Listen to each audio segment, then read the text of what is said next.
और भाई क्या हालचाल। I just finish watching the first episode of adolescence by Netflix. मुझे पता है अभी तक तुमने इंस्टाग्राम पर इसके बारे में बहुत कुछ सुना होगा। अगर तुमने नहीं देखा है तो जबरदस्त, because I took the liberty and watched it for you, so you can decide if it's worth watching or you should just skip this one. So guys, welcome to the channel and my brand new IP should have watched it without spoilers.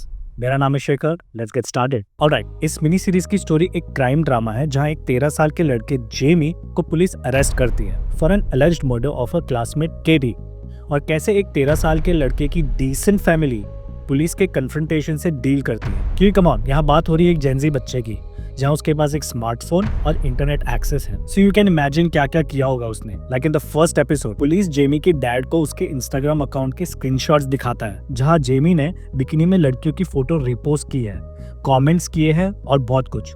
पर police एक और भयानक चीज दिखाता है उस screenshot के बाद, बट वो मैं लास्ट में बताऊंगा, क्योंकि पहले ये सुन लो कि फर्स्ट एपिसोड में होता क्या है। So the best thing is, इस फर्स्ट एपिसोड में कोई फालतू कट सीन्स नहीं है, कोई एक्स्ट्रा ज्ञान या कोई साइड स्टोरीज नहीं है। We just get right into the story. Intro के 10 मिनट भी कंप्लीट नहीं हुए हैं उतने में पुलिस ने घर का दरवाजा तोड़ दिया है, उस 13 साल बच्चे जेमी को अरेस्ट कर लिया है और पूरी फैमिली बौखला गई है कि बच्चे हो क्या रहा है। घर से निकलने के बाद जेमी को नजदीकी पुलिस स्टेशन में लाया जाता है। इंट्रोडक्टरी क्वेश्चन पूछे जाते हैं like full name and more. Then उसे एक ड्राई रूम में रखा जाता है जो एक छोटा 5x5 का कमरा होगा।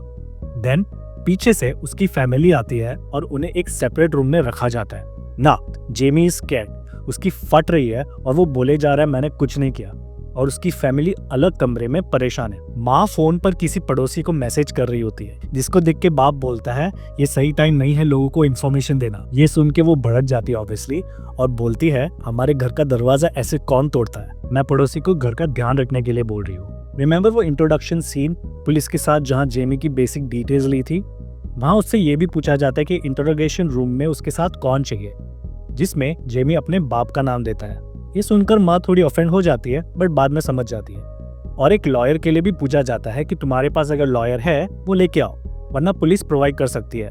जिसमें एडी, जो जेमी का बाप है, वो बोलता है कि ठीक है हमें प्रोवाइड कर दीजिए। फिर ये सारे लोग जाते हैं एक रूम में which looks like a normal clinic. Jamie का सलाइवा सैंपल लिया जाता है। Next they click his photos for profile, fingerprints लिए जाते हैं एंड देन उसे स्ट्रिप चेक के लिए बोला जाता है, which was not mention before but it's a rule. अब उसके बाप को बहुत गुस्सा आता है। वो बोलता है कि ये 13 साल का लड़का है, किसी और आदमी के सामने नंगा होना कितना ऑकवर्ड और डिग्रेडिंग हो सकता है। बट पुलिस थोड़ी असर्टिव हो जाती है और कोऑपरेट करने के लिए बोलती है।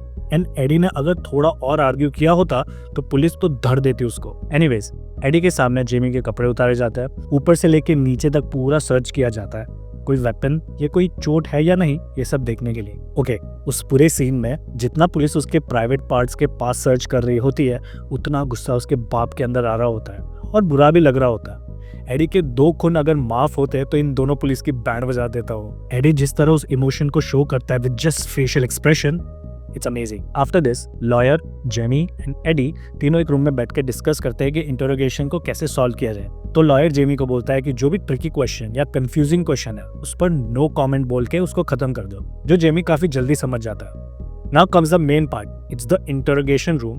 2 पुलिस वाले एक साइड पर बैठे हैं, बाप बेटे और लॉयर दूसरे साइड पर बैठे हैं। Now this entire scene is very serious and full of tricky question. भाई ये डिटेक्टिव इतना स्मार्ट है, पूरा टाइम फील करवाएगा कि सब कुछ जेमी के फेवर में है। बाप भी फुल कॉन्फिडेंट है कि मेरा बेटा इनोसेंट है, क्या ही उखाड़ लेगा। जेमी फुल इन है, बट एक सीन आता है जहां पुलिस ऑलमोस्ट जाने वाली होती है, तब वो केटी की फोटो जेमी के सामने रखता है और पूछता है कि तुम्हारा इसके साथ क्या रिलेशन था। जेमी ने बोला we were just classmates. Now imagine this, camera Jamie के ऊपर एकदम जूम्ड इन है।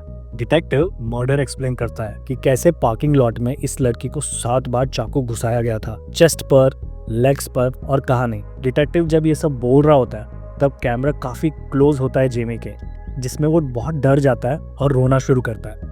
And then camera pans towards Katie's photo जो डेस्क पर होती है। भाई this is next level. I know ये बहुत छोटी डिटेल है, बट जो कैमरा वर्क किया है, जो पैन वो किया है, it gave me goosebumps. Now interrogation तो जेमी के फेवर में जा ही रहा था, पर डिटेक्टिव ने तब बॉम्ब फोड़ दिया। एक ऐसा एविडेंस जेमी को दिखाया जिसको देख के रूम में जितने भी लोग थे सब चुप। अब वो क्या था उसके लिए जाओ और शो देखो। So should you watch it? Yes, a big yes. First episode इतना हैवी और स्ट्रेट फॉरवर्ड है तो I can't wait to watch the entire series. Okay, अगर इतना इन डेप्थ स्टोरी टेलिंग अच्छा लगा हो तो लाइक करना। अगर ये एक्सप्लेनेशन कुछ ज्यादा हो गया तो कमेंट शॉर्ट, तो next time I will make it even simpler and shorter. Alright, मैं जा रहा हूँ सेकंड एपिसोड देखने। पूरे सीरीज का रिव्यू बहुत जल्द। सी यू।